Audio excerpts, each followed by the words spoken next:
उठाओ तारीख के पन्ने। सुमैया बिनते खय्यात रजी अल्लाह ताला अन्हा अबू जहल ने गिरफ्तार करके पकड़ करके रखा हुआ है। सामने उनके शौहर हजरत यासिर को भी बांध के रखा है, सामने उनके बेटे अम्मार को भी बांध के रखा है। ऐ सुमैया तू मोहम्मद का दीन छोड़ दे, तू ईमान छोड़ दे, हम तुझे सताना छोड़ देंगे। ओ मेरी प्यारी माँ बहनों, सुमैया कोई 20 साल की लड़की तो नहीं है, जवान बेटे की माँ है, 50-60 साल की बूढ़ी औरत है। उसको अबू जहल सता रहा है, उसको जंजीरों से जकड़ के रखा है, उसको तकलीफें दे रहा है, उसके हाथ और पैर से खून बह रहा है। ऐ सुमैया तेरे ईमान का क्या कहना, तेरी इस्तिकामत का क्या कहना, तेरे सब्र का क्या कहना। सुमैया के बदन से खून रिस रिस करके बह रहा है, मगर सुमैया अपने नबी के दीन को छोड़ने को तैयार नहीं है। अबू जहल ने देखा ये तो घी आसानी से निकलने वाला नहीं है। उसने कहा है सुमैया अगर तूने मोहम्मद का दीन न छोड़ा, अगर तूने इस्लाम को न छोड़ा, ऐ सुमैया तेरे जवान बेटे के सामने हम तुझे नंगा कर देंगे, तेरे बदन से कपड़े उतार देंगे। ओ मेरी प्यारी माँ बहनों, एक औरत के लिए इससे बढ़ के शर्म की बात क्या होगी, इससे बढ़ के गैरत की बात क्या होगी। एक माँ को उसके जवान बेटे के सामने नंगा कर दिया जाए। मगर मेरे प्यारे भाइयों, हजरत सुमैया ने इस अज़ियत को भी गवारा कर लिया। कहा है अबू जहल तुझे जो करना हो तू कर ले, अब इस्लाम मेरे दिल से नहीं निकल सकता, अब ईमान मेरे दिमाग से नहीं निकल सकता। और चश्मे फलक ने वो मंजर भी देखा, दुनिया की नजरों ने वो मंजर भी देखा, जवान बेटे के सामने बूढ़ी माँ के कपड़े उतार दिए गए, उसको बरहना कर दिया गया, उसको नंगा कर दिया गया। मगर मेरे प्यारे भाइयों, हजरत सुमैया ने अपने दीन और ईमान से समझौता नहीं किया। बड़ी बेदर्दी के साथ और बड़ी बेशर्मी के साथ और बड़ी बेगैरती के साथ अबू जहल ने नेज़ा मार करके बड़े शर्मनाक तरीके से हजरत सुमैया को शहीद कर दिया। सुमैया शहीद हो गई, मगर उन्होंने अपने दीन को नहीं छोड़ा। आज हमारा दीन फेसबुक और इंस्टाग्राम के मोहब्बत भरे चंद जुमलों से हमारा दीन बिक जाता है। मेरे भाइयों, ये गौर करने की बात है, ये गौर करने की बात है। अल्लाह का अजाब ऐसे ही नहीं आ रहा है, ये मुसीबतें ऐसे ही नहीं आ रही है। और सीमांचल से लेकर नॉर्थ से लेकर के साउथ तक और पूरी दुनिया में आज हम जलीलो खार इसीलिए नहीं हो रहे हैं। आज हमारा ईमान वाकई में कमजोर हो चुका है। आज अपने हालात को हम देखते हैं तो हमें प्यारे नबी की वो हदीस याद आती है। अल्लाह के प्यारे नबी फरमाते हैं यूशिकुल उमम वन तदा अलैकुम कमा तदालकल तुइला कसातिहा। ऐ मुसलमानों, तुमसे पहले की उम्मतें तुम्हारे ऊपर टूट पड़ेंगी। वो ज़माना तुम पर आने वाला है जब सारी कौमें तुम पर टूट पड़ेंगी। कमा तदालकल तुइला कसातिहा, जैसे भूखे लोग दस्तरखान पर बारी बारी टूट पड़ते हैं। साहबा ने कहा मिन क़िल्लतिन नाहनु यौमइज़िन या रसूल अल्लाह, अय अल्लाह के रसूल क्या उस वक्त हमारी तादाद कम होगी? आपने फरमाया अल्लाह बल अंतुम यौमइज़िन कसीर, तुम्हारी तादाद तो बहुत ज़्यादा होगी। वलाकिन्नकुम गुताउन का गुता इस्सैल, लेकिन तुम पानी के ऊपर जो झाग होता है, सैलाब के पानी के ऊपर जो झाग होता है, तुम झाग की तरह हो जाओगे। तुम्हारी कोई वैल्यू ना होगी, तुम्हारी कोई ताकत ना होगी। तुम देखने में बहुत सारे नजर आओगे, मगर हाथ लगाते ही जैसे झाग खत्म हो जाता है तुम खत्म हो जाओगे। कभी गौर करना, पानी के ऊपर जो झाग होता है ना, देख के क्या लगता है जितना पानी उतना झाग है, मगर उस झाग में क्या उसकी औकात क्या होती है, उसको हाथ लगाओ खत्म। और झाग का अपना कोई वजूद नहीं होता, पानी जिधर जा रहा है झाग उधर जा रहा है। अल्लाह के नबी ने कितनी प्यारी मिसाल दी, मुसलमानों तुम सैलाब के झाग की तरह हो जाओ। एक साहब कहने लगे मौलवी साहब बीवी के साथ वैलेंटाइन डे मना सकते हैं क्या? हम किसी गलत लड़की को लेके नहीं जा रहे, अपनी बीवी को रेस्टोरेंट में लेके जा रहे। तुझे 14 फरवरी की तारीख ही क्यों मिली? तो 15 को भी तो लेके जा सकता है। कितने मुसलमान हैं, अच्छी नौकरी लग गई, चंद पैसे आ गए तो अब उनके बच्चों का बर्थडे मनाया जाने लगा। कितने मुसलमान हैं शादी की सालगिरह मना रहे हैं, एनिवर्सरी मना रहे हैं।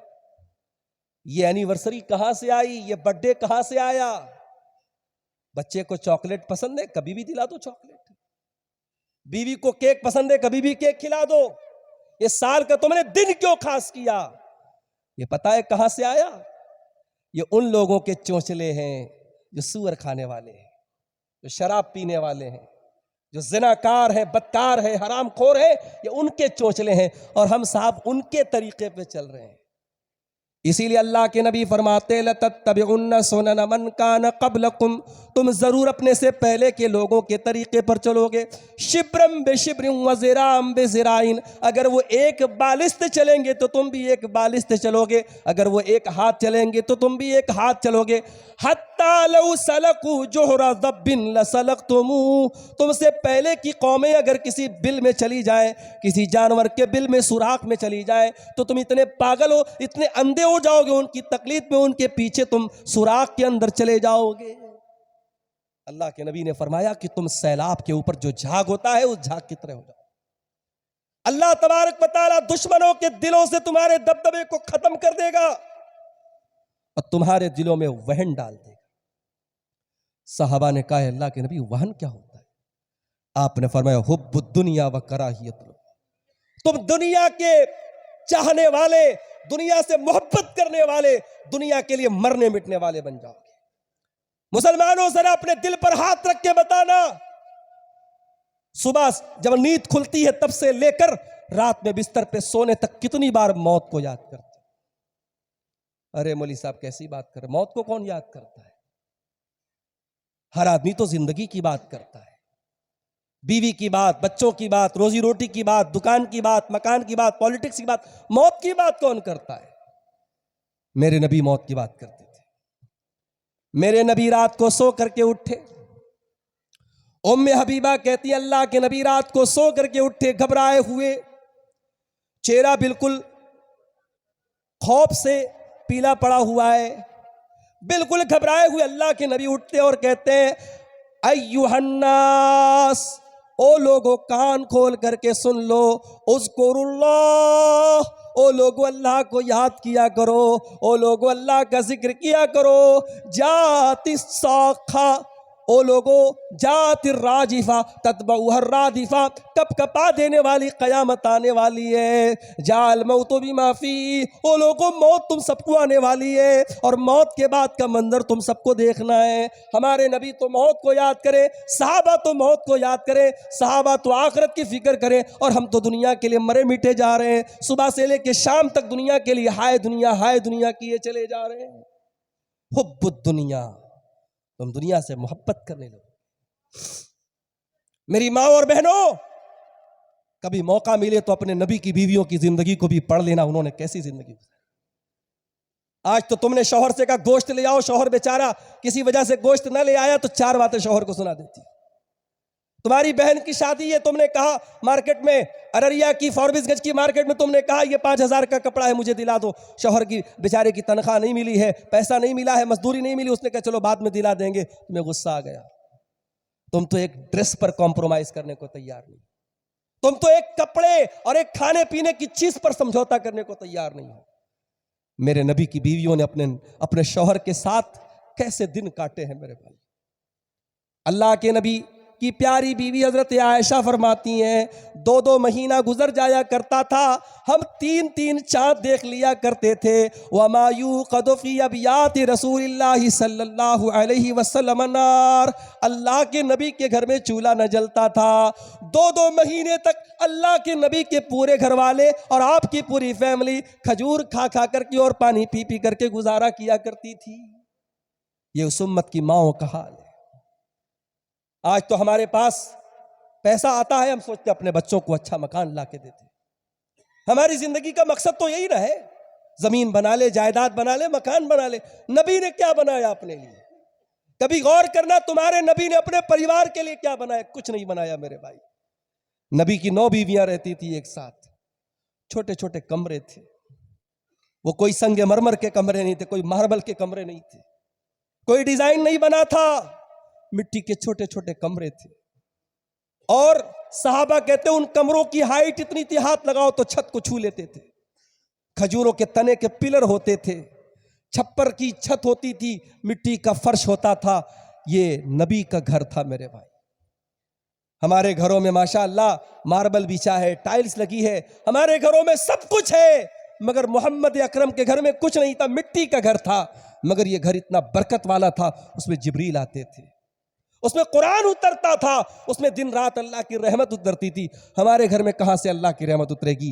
किसी के घर में कुत्ता रखा है, किसी के घर में तस्वीरें रखी है, किसी के घर में गाना बज रहा है, किसी के घर में रात में मोबाइल पर गंदी फिल्में देखी जा रही हैं। हमारे घर में सब कुछ है, अल्लाह की बरकत और अल्लाह की रहमत नहीं आती मेरे भाई। हुब्बुद दुनिया व कराहियतुल मौत, मुसलमानों तुम दुनिया से मोहब्बत करने लगोगे और मौत से नफरत करने लगोगे। मेरे नबी ने कभी दुनिया से मोहब्बत नहीं की मेरे भाई। चटाई पे आप लेटे हुए, तिरमिजी की रिवायत है, चटाई से आप उठते, आपकी पीठ पर चटाई के निशानात पड़े हुए हैं। साहबे किराम ने कहा, अल्लाह के नबी, लवित तखजना लकवितान, आप हमें इजाजत दे दे, हम आपके लिए गद्दे का इंतजाम कर दें। आपने फरमाया, ऐ मेरे साहबा, माली वली दुनिया, मेरा दुनिया से क्या लेना देना है। मा अना इल्ला करा के बिन इस्तज़ल्लता तशजरतिन सुम्मा राह फतरकहा। ऐ मेरे साहबा, मैं तो दुनिया में एक मुसाफिर की तरह आया हूँ, एक परदेसी की तरह आया हूँ। परदेसी किसी दूसरे शहर में जाता है, किसी पेड़ के नीचे आराम करता है, उस पेड़ को वो आराम गाह तो बनाता है, कुछ देर आराम तो करता है, जब तक धूप निकली है तब तक वो आराम करता है। सुम्मा राह फतरकहा, कहा फिर अपनी मंजिल की तरफ चला जाता है। ओ लोगों, ये दुनिया मेरी मंजिल नहीं है, वक्ती आराम करने की जगह है। ये सबक दिया था हमारे नबी ने। हमने दुनिया को सब कुछ समझ लिया। शायर कहता है, जगह जी लगाने की दुनिया नहीं है, ये इबरत की जा है, तमाशा नहीं है। दुनिया से दिल न लगाओ मेरे भाई। किस चीज पर दिल लगा रहे हो? दौलत पे? कारून की दौलत कारून के साथ जमीन में धंसा दी गई। हुकूमत करने वाले आज हुकूमत पर नाज कर रहे हैं, बड़े जोड़ तोड़ हो रहे हैं। इलेक्शन करीब आने वाला है, कब कौन किस पार्टी में चला जाए कुछ पता नहीं, किसको खरीद लिया जाए, किसको डरा दिया जाए, कोई भरोसा नहीं। हुकूमत पर इंसान नाज करता है। फिरौन से बड़ी हुकूमत है क्या आपकी? बहुत बड़ी हुकूमत थी फिरौन की, लेकिन सारी हुकूमत के साथ दरियाओं में डुबो करके मार दिया गया। खूबसूरती पर अगर नाज करते हो, बड़ा खूबसूरत था अबू लहब। कभी जाकर के पढ़ना सीरत में अबू लहब कैसा था। अबू लहब का नाम अबू लहब क्यों पड़ा? अंगारे की तरह गोरा चट्टा था, चमकता था, बहुत खूबसूरत था, मगर नबी का दुश्मन था। और जब नबी का दुश्मन था तो अल्लाह ने कुरान में पूरी सूरत नाजिल कर दी। तब्बत यदा अबी लहब, तब्बत यदा अबी लहब, तब अबू लहब के दोनों हाथ टूट जाए, अबू लहब बर्बाद हो जाए। मा अगना अन्हु मालुहु व मा कसब, अबू लहब का माल उसके काम ना आया, अबू लहब की कमाई उसके काम ना आई। तो गोरापन और खूबसूरती काम नहीं आएगी, दौलत काम नहीं आएगी, काम आएगा आपका अमल, आपका ईमान, आपका तकवा। मुल्क के मौजूदा हालात में हम सब की जिम्मेदारी है कि हम अपने अंदर अल्लाह का डर और अल्लाह का तकवा पैदा करें मेरे भाई। इतनी मसाइल आ गई, इतनी मुश्किलात आ गई, दिन रात हम बातें करते हैं, मीडिया पर हम देखते हैं, फिर भी क्या नमाजियों की तादाद बढ़ गई आपके गांव की मस्जिद में? नहीं। मौलवी साहब फजर की नमाज में चंद बूढ़े लोग बेचारे डंडा लेके आते, वही फजर की नमाज पढ़ते हैं, बाकी रात भर जलसा सुनने वाले सुबह फजर में कोई नजर नहीं आता। मेरे भाई, इस्लाम में कलमा पढ़ने के बाद नमाज से अहम कुछ भी नहीं है। अगर आप की रात भर की तकरीर सुनने के बाद अगर फजर की नमाज के लिए आप खड़े नहीं हो पाते तो इन जलसों का कोई मतलब नहीं है, इन तकरीरों का कोई मतलब नहीं। इस्लाम में भलाई और नेकी की शुरुआत नमाज से होती है। और आज हम और आप साहब बड़े बिजनेसमैन हैं, बड़े कारोबारी हैं साहब, हमारी दुकान नमाज के टाइम बंद नहीं होती है। सऊदी अरब में बहुत माहौल बदल गया, मगर आज भी वहां ये चीज है, नमाज के टाइम दुकान बंद हो जाती है। ज्यादातर दुकानें, खासतौर से हरम में आप चले जाए, मक्का और मदीना में दुकानें नमाज के टाइम बंद हो जाती है। एक मुसलमान को यह सोचना चाहिए कि मेरी दुकान, मेरा कारोबार नमाज से बढ़ के नहीं है। अल्लाह ने कुरान में फरमाया, रिजालुल्ला तुलहीहिम तिजारतुन वला बैउन अन जिक्रिल्लाहि व इकामिस सलाह। हकीकत में मेरे नेक बंदे वो हैं जिनका कारोबार उनको नमाज से गाफिल नहीं करता, जिनका बिजनेस उनको नमाज से गाफिल नहीं करता। वो नमाज भी पढ़ते, वो इकामिस सला, वो नमाज भी कायम करते हैं, वो अल्लाह का जिक्र भी करते हैं, वो ईताई ज़का, वो अपने माल की सही तरीके से ज़कात भी देते हैं। यखाफून यौमन ततक़ल्लबु फ़ीहिल क़ुलूब वल अब्सार, वो क़यामत के दिन से डरते हैं जिस दिन इंसान का कलेजा दहल जाएगा, जिस दिन आंखें अपनी जगह पे नहीं रहेंगी, कलेजा अपनी जगह पे नहीं रहेगा। और कान खोल करके सुन लो, जितनी देर आप नमाज पढ़ते हैं, आपको अगर ये लगता है मेरा कस्टमर चला जाएगा, मेरे कारोबार का घाटा हो जाएगा, मेरे बिजनेस का घाटा हो जाएगा, अल्लाह की गारंटी है आपका घाटा नहीं होगा। अल्लाह ने फरमाया सूरह फातिर के अंदर, इन्नल्लज़ीना यतलूना किताब अल्लाह व अक़ामुस्सलाता व अनफ़क़ू मिम्मा रज़क़नाहुम सिर्रन व अलानियतन यरजूना तिजारतन लन तबूर।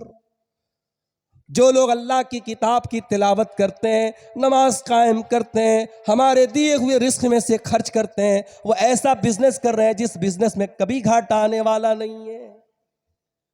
नमाज की पाबंदी करो मेरे भाई। कुरान कहता है वस्तईनु बिस्सब्र वस्सलाह, मुश्किल टाइम में नमाज पढ़ा करो। आज मुश्किल वक्त है हमारे ऊपर, अगर अब भी हमारी मस्जिदों में नमाजियों की तादाद में इजाफा नहीं हो रहा है तो ये शर्म की बात है, ये डूब मरने की बात है मेरे भाई। और एक बात और याद रखो, हमेशा अल्लाह से अच्छे की उम्मीद रखा करो। ये मैं ऐसे ही आपको तसल्ली देने के लिए नहीं कह रहा हूं, हमेशा अल्लाह से अच्छी उम्मीद रखा करो। मैं 3 मिसाल आपको देता हूं। हजरत याकूब अलैहिस्सलाम को देखो, उनका बेटा यूसुफ बचपन में खो गया, उनकी नजर में खो गया। उनके बेटों ने हजरत यूसुफ अलैहिस्सलाम को गायब कर दिया, ले जाके कुएं में छोड़ दिया।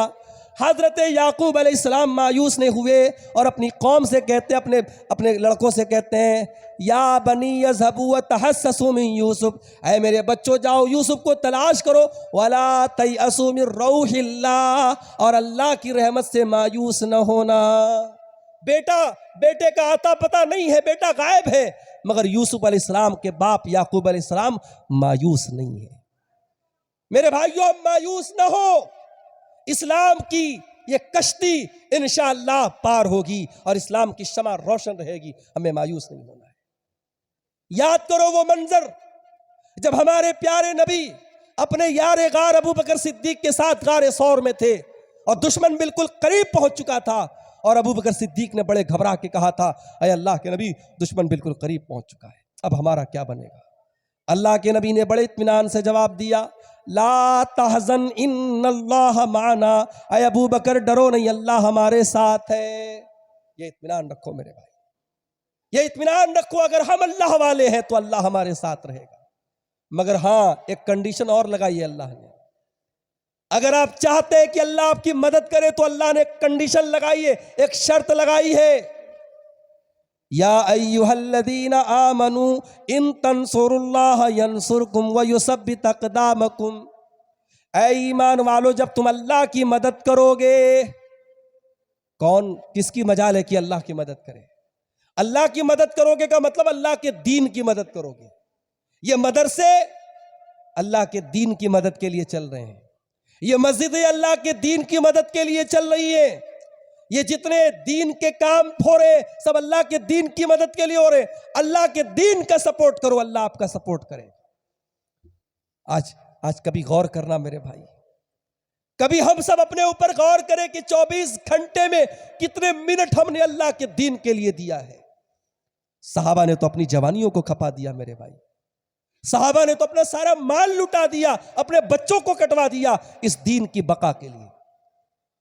इस दीन के लिए आज हम कुछ नहीं कर रहे, इस दीन के लिए हम चींटी के बराबर भी हमारा खून नहीं बहा है, और हम साफ कहते हैं कि हम बड़े पक्के मुसलमान हैं।